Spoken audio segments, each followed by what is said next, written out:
नमस्कार, आप सभी का स्वागत है यूथ अध्ययन के चैनल पे। देखिए एक बार फिर से मैं आप सभी के बीच एसपीटेट नवंबर 2025 के लिए जीके का पार्ट 12 लेके आ चुका हूँ। पार्ट 12 का जो पहला क्वेश्चन है कि हिमाचल प्रदेश किस वर्ष पारसी राज्य बना। तो अगर बात करें हिमाचल की, तो हिमाचल पारसी राज्य 1951 में बना। ऑप्शन बी यहाँ से बिल्कुल सही हो जाएगा। देखिए कभी कभार हिंदी वालों को क्वेश्चन ये भी आ सकता है कि हिमाचल गौ श्रेणी का राज्य कब बना, तो इसका मतलब भी आपका पारसी ही है। तो हिमाचल गौ श्रेणी या का जो राज्य बना था वो 1951 में बना था।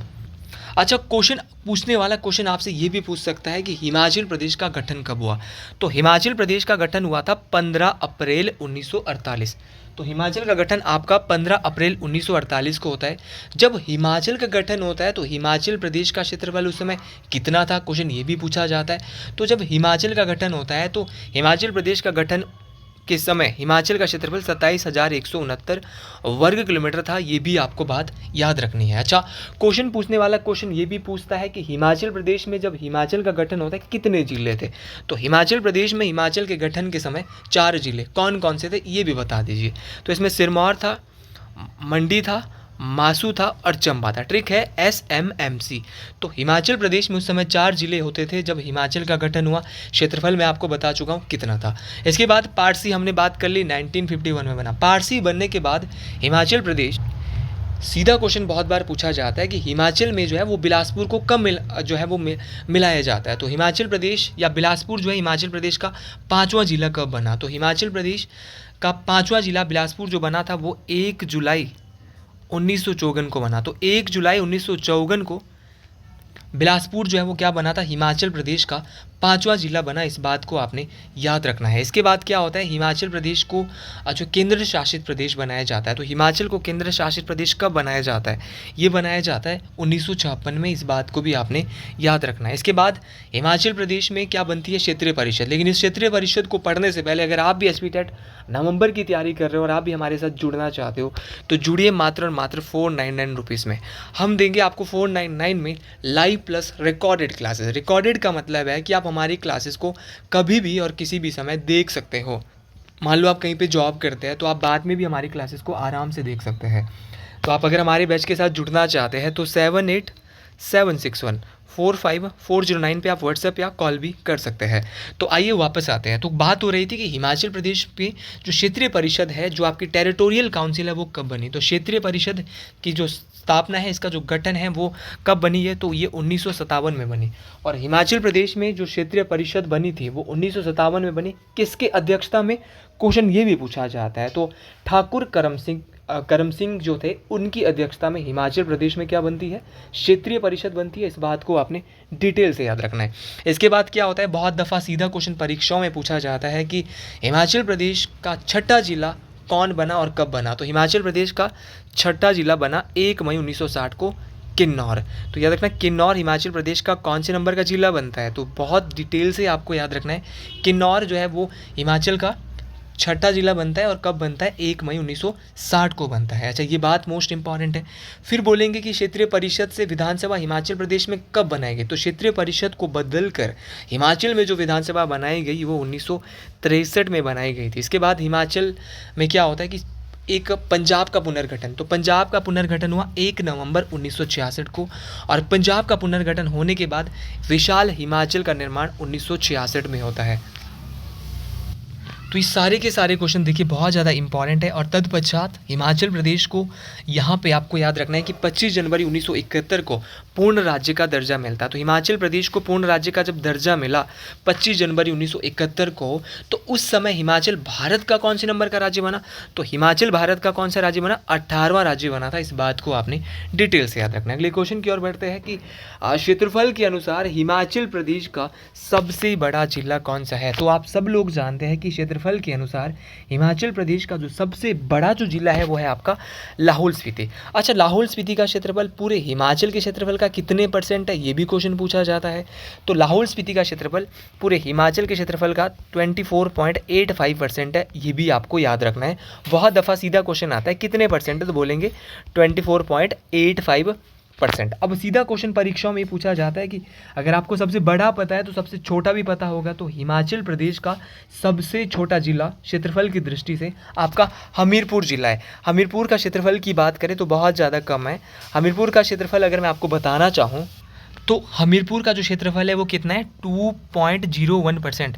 तो हिमाचल का सबसे छोटा जिला क्षेत्रफल की दृष्टि से तो वो कौन सा है, हमीरपुर है। इस बात को आपने याद रखना है। अच्छा, क्वेश्चन आपसे ये भी पूछा जा सकता है कि वर्तमान में हिमाचल प्रदेश का क्षेत्रफल कितना है। ये बहुत आसान क्वेश्चन है, एरिया कितना है टोटल, तो आपने याद रखना है 55,673 वर्ग किलोमीटर। तो 55,673 वर्ग किलोमीटर जो है वो क्या है, हिमाचल प्रदेश का क्षेत्रफल है, एरिया है। इस बात को आपने डिटेल से याद रखना है। अच्छा, क्वेश्चन बहुत सारे यहाँ पे बनते हैं। क्वेश्चन पूछा जाता है आपसे सीधा कि विधानसभा की सीटों के बारे में बात करते हैं कि लाहौल स्पीति में कितनी विधानसभा की सीटें हैं। तो लाहौल स्पीति में एक विधानसभा की सीट है। हिमाचल प्रदेश का वो कौन सा जिला है जहाँ पे सबसे ज़्यादा विधानसभा की सीटें हैं, तो वो कांगड़ा है। कांगड़ा में 15 है। अगर बात करें किन्नौर की तो किन्नौर में भी एक ही विधानसभा की सीटें हैं। अगर बात करें चंबा की तो चंबा में कितनी है आपकी, 5 विधानसभा की सीटें हैं। तो 5 चंबा में है, किन्नौर में 1 है, लाहौल स्पीति में भी 1 है और 15 कांगड़ा में है। टोटल आप बोलेंगे हिमाचल में कितनी विधानसभा की सीटें हैं, तो हिमाचल प्रदेश की विधानसभा में टोटल 68 सीटें हैं। अब आजकल एक क्वेश्चन बहुत ट्रेंड में चला हुआ है कि वर्तमान में हिमाचल प्रदेश विधानसभा में कितनी महिला उम्मीदवार है। तो महिला पहले तो एक ही थी, रीना कश्यप, लेकिन अब 2 और बनी है, एक अनुराधा राणा और आपकी कमलेश ठाकुर। तो अब महिलाओं की संख्या 3 हो चुकी है और 50 से आपकी रीना कश्यप है। तो हिमाचल प्रदेश की विधानसभा में इस वक्त जो है वो महिलाओं की जो संख्या है वो कितनी हो गई है, 3 हो गई है। बड़ा चर्चे वाला क्वेश्चन है, याद रखना है। और दूसरी बात आपको ये बात याद रखनी है कि जो हिमाचल प्रदेश की विधानसभा है वहाँ पर जो आरक्षित सीटें, आरक्षित बोले रिजर्व जो सीटें हैं वो 20 है। 20 में से 3 है एसटी की, एक चंबा के भटियात में है, एक किन्नौर में और एक लाहौल स्पीति में है। ये एसटी की 3 सीटें पड़ती है हिमाचल प्रदेश में, और बाकी 17 जो सीटें हैं वो किसकी है, आपकी एससी की सीट है। ये भी आपको डिटेल से याद रखना है। अच्छा, अगला क्वेश्चन है कि देहर हिमाचल प्रदेश की किस नदी की सहायक नदी है। ये तो हमने पहले भी बहुत बार पढ़ लिया है कि जो देहर नदी है वो ब्यास की सहायक नदी है। तो एक बार आप इस पर ज़्यादा नज़र तो नहीं दौड़ाएंगे, एक बार थोड़ी थोड़ी सहायक नदी देख लेते हैं ब्यास की। ब्यास की आपकी पार्वती ब्यास की सहायक है, मलाना ब्यास की सहायक है, सोलंग है, मनालसू है, आपका सोजन है, फोजल है, सरवरी है, देहर है, हंसा है, तिरतन हो गया, ज्यूणी हो गया, सुकेती हो गया, सोन हो गया। तो ये सारी की सारी ब्यास की सहायक नदियाँ हैं। एक बार दोबारा आप सुन लीजिए, पार्वती नदी किसकी सहायक है, ब्यास की। मलाना किसकी सहायक है, ब्यास की सहायक है। सोलंग किसकी सहायक है, ब्यास की है। मनालसू भी किसकी है, ब्यास की है। आपका फोजल नदी, सोजन नदी, आपकी सरवरी भी ब्यास की सहायक है। आपका देहर नदी ब्यास की सहायक है। आपका हंसा हो गया, आपका ज्यूणी है, आपका तिरतन है, आपका सुकेती है, आपका सोन है, आपका सेंज है। ये सारी की सारी नदी जो है वो किसकी सहायक नदी है, आपको याद रखना है, ये ब्यास की सहायक नदी है। भाई ब्यास की बात करते हैं। मैं बहुत दफ़ा ब्यास के बारे में एचपी टेट के लिए अभी 11 से 12 वीडियो में पढ़ा चुका हूँ। बहुत ज़्यादा इंपॉर्टेंट है ब्यास, यहाँ से अक्सर क्वेश्चन पूछा जाता है। सीधा क्वेश्चन आता है कि जो आपका एक शहर है, मंडी का एक जो है वो शहर है जिसका नाम है आपका कुल्लू, किस नदी के किनारे, आप इतना पता होना चाहिए। तो कुल्लू ब्यास नदी के सहारे है, जो है वो किनारे है। आपका पंडो शहर आपने सुना होगा, मंडी का जो पंडो है वो किस नदी के किनारे है, तो पंडो जो शहर है वो भी आपका ब्यास नदी के किनारे है। खुद मंडी शहर भी ब्यास नदी के पास है। नदौन शहर किस नदी के पास है, बहुत दफ़ा क्वेश्चन आता है, तो नदौन शहर भी ब्यास नदी के पास है। सुजानपुर के पास आपकी ब्यास नदी बहती है। आपकी नग्गर जो आपने सुना होगा कुल्लू का, मनाली सुना होगा, यहाँ पर कौन सी नदी है, देहरा गोपीपुर आपने सुना होगा, यहाँ पर कौन सी नदी है, ब्यास नदी बहती है इसके तट पर। तो ये सारे शहर मनाली, नग्गर, आपका रायसन, कुल्लू, पंडो, मंडी शहर, सुजानपुर, नदौन, देहरा गोपीपुर। और आजकल आप देख सकते हैं कितनी उफान में ब्यास नदी आ रही है, जो बहुत नुकसान भी अपने साथ करे जा रही है। ये हिमाचल प्रदेश में आपको बहुत दफ़ा बता चुका हूँ, कुल 256 किलोमीटर बहती है। ये भी मोस्ट इंपॉर्टेंट बात है। चलिए अगले क्वेश्चन की ओर चलते हैं कि जो रूपा घाटी है वो हिमाचल प्रदेश के किस जिले में है। बड़ा ही आसान क्वेश्चन है और घाटियों के बारे में शायद कुछ दिनों पहले भी मैं आपको पढ़ा चुका हूँ। इसके बाद जो हमारी वीडियोज़ आने वाली है वो बहुत धमाकेदार वीडियो एचपी टेट के लिए हर दिन आने वाली है आपकी अपने यूट्यूब चैनल यूथ अध्ययन पे। तो देखिए, अगर मैं रूपा घाटी की बात करता हूँ तो हिमाचल प्रदेश की रूपा घाटी किन्नौर जिले में पड़ती है। अच्छा, रूपा तो किन्नौर में है, लेकिन क्वेश्चन पूछा जाता है कि अंगूरों के लिए प्रसिद्ध, अंगूरों के लिए फेमस वैली ऑफ ग्रेप्स जिसको आप कहते हैं रिबा वैली, रिबा घाटी जो है वो हिमाचल के किस जिले में है, तो रिबा वैली जो है आपके किन्नौर में है। अच्छा, रिबा वैली आपकी किन्नौर में है, ये भी आपको डिटेल से क्लियर हो जाएगा। अब सीधा क्वेश्चन आपसे परीक्षाओं में और ये पूछा जाएगा कि रिब्बा घाटी तो आपके किन्नौर में है, लेकिन एक बहुत इंपॉर्टेंट क्वेश्चन है कि आपकी बसपा घाटी कहाँ पर है। तो बसपा घाटी भी आपके किन्नौर ज़िले में ही है। और बसपा घाटी का एक अन्य नाम है, और बसपा घाटी का अन्य नाम है सांगला घाटी।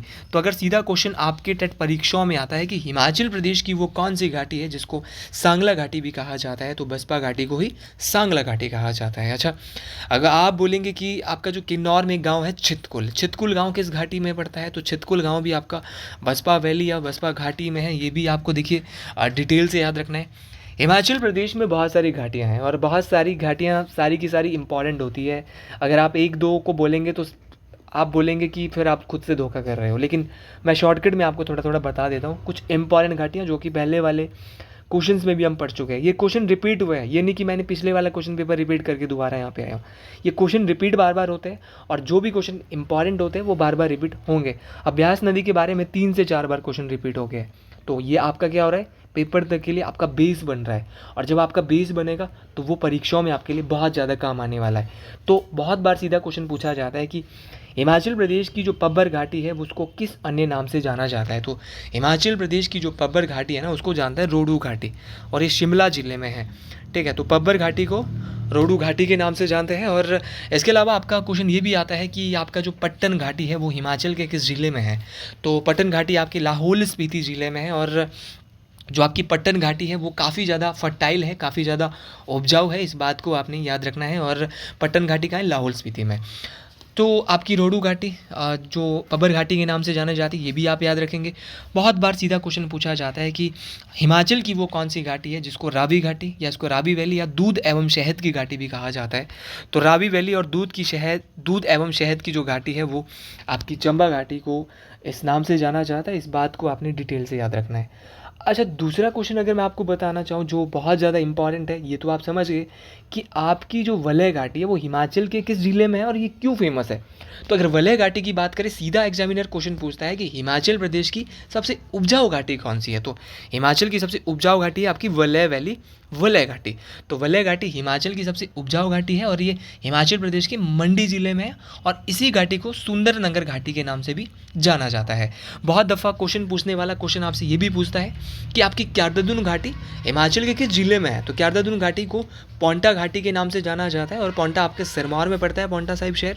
तो क्यारदादुन घाटी आपके सिरमौर ज़िले में और इसको पौंटा घाटी के नाम से भी जाना जाता है। ये क्वेश्चन आपने याद रखना है।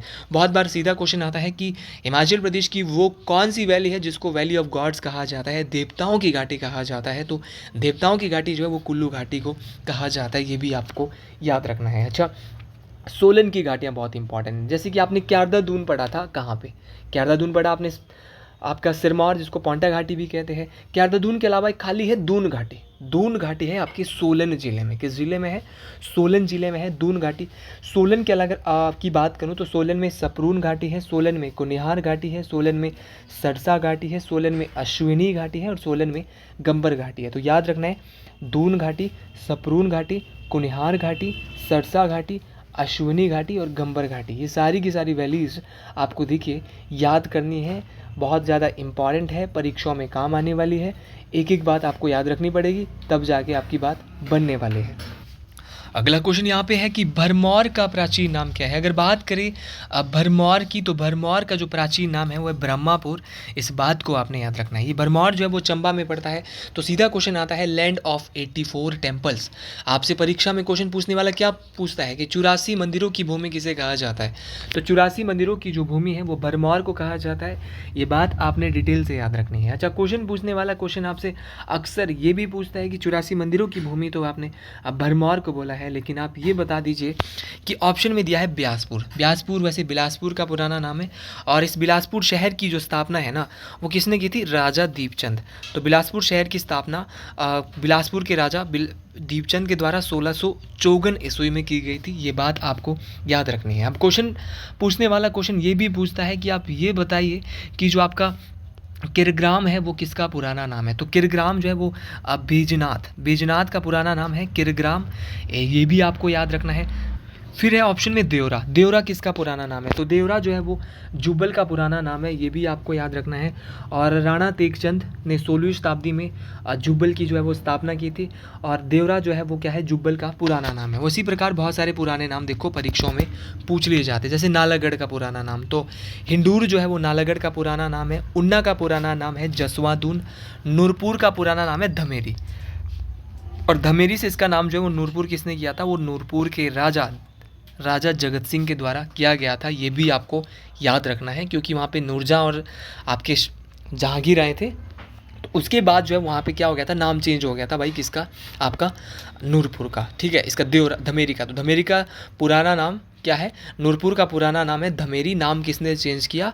नूरपुर के राजा, नूरपुर रियासत के राजा जगत सिंह। किसके सम्मान में? तो आपकी जो आपकी जहांगीर की पत्नी थी नूरजहाँ, उसके सम्मान में चेंज किया था। अच्छा, कांगड़ा का पुराना नाम बड़े इंटरेस्ट के साथ पूछा जाता है, तो कांगड़ा का पुराना नाम है त्रिगत। तो ये पुराने नाम ना जितने भी है, जैसे सरहान भी पूछा जाता है टेट में कई बार, तो सरहान का पुराना नाम है शोणितपुर। ठीक है, ये सारे आपको याद रखने बहुत इंपॉर्टेंट है। कल्पा का पुराना नाम है चीनी। तो ये सारे नाम जो मैं आपको बोल रहा हूँ ना, सारे बहुत इंपॉर्टेंट है। अगला क्वेश्चन भाई आज जो मेरे साथ बहुत इंपॉर्टेंट है कि हिमाचल प्रदेश के किस लोकप्रिय स्थान को और पीच बाउल ऑफ एशिया के नाम से जाना जाता है? मैंने आज बहुत सारे क्वेश्चन कवर करने की कोशिश की है, थोड़ा कम डिटेल, ज़्यादा नहीं बताई है। थोड़ा सा लेट भी आज वीडियो हो गई थी, इसलिए ये थोड़ा सा छोटी वीडियो रहने वाली है एसपी टेट के लिए। तो हिमाचल का वो लोकप्रिय रूप से स्थान जिसको पीच बाउल ऑफ एशिया के नाम से जाना जाता है, तो आप सब लोग जानते हैं, ये बड़ा ही फेमस है। हिमाचल प्रदेश का जो सिरमौर जिले का जो राजगढ़ है ना, राजगढ़ सिरमौर में पड़ता है, उसको क्या बोलते हैं? पीच बाउल ऑफ एशिया बोला जाता है। लेकिन अगर क्वेश्चन पूछा जाएगा, वहाँ पे आड़ू बहुत ज़्यादा होते हैं। ठीक है, आपका जो राजगढ़ है। अच्छा, फ्रूट बाउल ऑफ इंडिया के नाम से किसको जाना जाता है? तो देखिए, अगर क्वेश्चन पूछा जाएगा आपका फ्रूट बाउल ऑफ इंडिया, तो फ्रूट भी कहाँ? हिमाचल में सबसे ज़्यादा होते हैं। और कहाँ पे होते हैं? हिमाचल प्रदेश में। तो एप्पल स्टेट ऑफ इंडिया आएगा, फ्रूट बाउल ऑफ इंडिया आएगा, तो भी आपका हिमाचल आने वाला है। बहुत दफ़ा आपके उपनाम परीक्षाओं में पूछे जाते हैं। कैसे पूछे जाते हैं कि आप एलोरा ऑफ द हिमाचल के नाम से किसको जाना जाता है? तो मसरूर रॉकेट जो मंदिर है ना, उसको एलोरा ऑफ हिमाचल कहा जाता है। लेकिन अजंता ऑफ हिमालयस किसको कहते हैं? तो अजंता ऑफ हिमालयस आपकी ताबो मठ को कहा जाता है। बहुत बार आपका क्वेश्चन जो है वो यहाँ पे घुमा फिरा के पूछा जाता है कि आपका मिनी लहासा के नाम से हिमाचल प्रदेश में किसे जाना जाता है? तो मिनी लहासा धर्मशाला को बोला जाता है। ये बात आपने डिटेल से याद रखनी है कि मिनी लहासा के नाम से किसको बोलते हैं? तो मिनी लहासा आपका धर्मशाला को जाना जाता है। आपका सीधा क्वेश्चन पूछा जाता है लिटिल तिब्बत। तो लिटिल तिब्बत किसको बोलता है? तो लिटिल तिब्बत बोलते हैं लाहौल स्पीति। तो लाहौल स्पीति को क्या बोलते हैं? लिटिल तिब्बत के नाम से जाना जाता है। सीधा क्वेश्चन परीक्षाओं में एक और पूछा जाता है कि आपका पहाड़ी फ्रंटियर गांधी के नाम से किसको जाना जाता है? तो पहाड़ी फ्रंटियर गांधी, ये नाम भज्जूमल, एक भज्जूमल थे स्वतंत्रता सेनानी, अगर मैं कहूँ इनको, तो भज्जूमल को पहाड़ी फ्रंटियर गांधी के नाम से जाना जाता है। क्वेश्चन पूछा जा कि हिमाचल प्रदेश में किसे महर्षि के नाम से जाना जाता है? तो महर्षि के नाम से जाना जाता है निकोलस रोरिक। क्या नाम है? निकोलस रोरिक के नाम, निकोलस जो रोरिक है उसको आपका महर्षि कहा जाता है। ये बात आपने डिटेल से याद रखनी है। अब क्वेश्चन पूछने वाला ये पूछता है कि आप ये बताइए कि हिमाचल प्रदेश में आपका बागी के नाम से किस नेता को या किसको जाना जाता है? तो बागी बोलते हैं बख्शी सत्य प्रकाश। और छोटी काशी मंडी, और हिमाचल की वाराणसी भी किसको बोलते हैं? मंडी को ही बोलते हैं। तो एक क्वेश्चन और कर दूं कि आप शिव भूमि के नाम से हिमाचल प्रदेश में कौन सी जगह चर्चित है? तो शिव भूमि के नाम से भरमौर चर्चित है। तो आज के लिए हम अपने वीडियो से इतना ही पढ़ेंगे। अगर आपको भी मेरी वीडियो पसंद आई हो तो कमेंट बॉक्स में ज़रूर लिखिए। हर हर महादेव, जय श्री गुल महाराज, हर हर महादेव टू ऑल। जय हिंद, जय हिमाचल प्रदेश।